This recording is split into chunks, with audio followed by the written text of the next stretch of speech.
Without water, a human can only survive for about 100 hours. But there's a creature so resilient that it can go without it for decades. This 1-millimeter animal can survive both the hottest and coldest environments on Earth, and can even withstand high levels of radiation. This is the tardigrade, and it's one of the toughest creatures on Earth, even if it does look more like a chubby, 8-legged gummy bear. Most organisms need water to survive. Water allows metabolism to occur, which is the process that drives all the biochemical reactions that take place in cells. But creatures like the tardigrade, also known as the water bear, get around this restriction with a process called anhydrobiosis, from the Greek meaning life without water.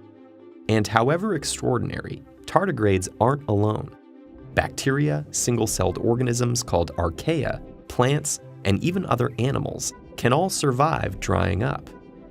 For many tardigrades, this requires that they go through something called a tun state. They curl up into a ball, pulling their head and 8 legs inside their body, and wait until water returns. It's thought that as water becomes scarce and tardigrades enter their tun state, they start to synthesize special molecules, which fill the tardigrade cells to replace lost water by forming a matrix. Components of the cells that are sensitive to dryness, like DNA, proteins, and membranes, get trapped in this matrix.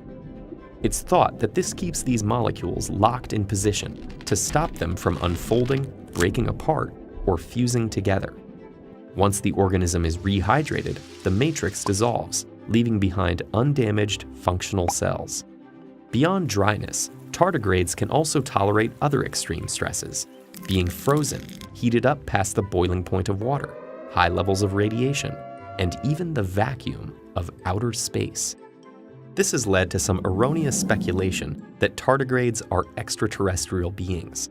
While that's fun to think about, scientific evidence places their origin firmly on Earth, where they've evolved over time.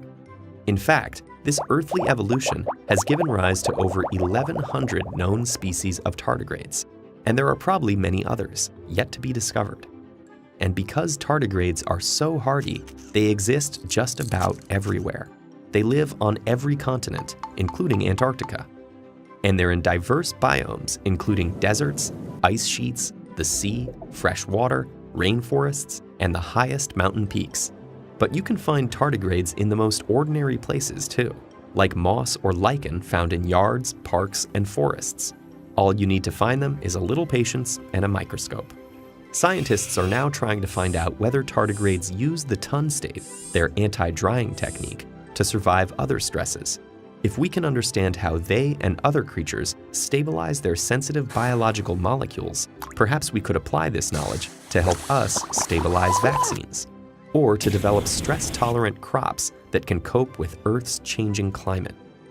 And by studying how tardigrades survive prolonged exposure to the vacuum of outer space, scientists can generate clues about the environmental limits of life and how to safeguard astronauts. In the process, tardigrades could even help us answer a critical question: could life survive on planets much less hospitable than our own?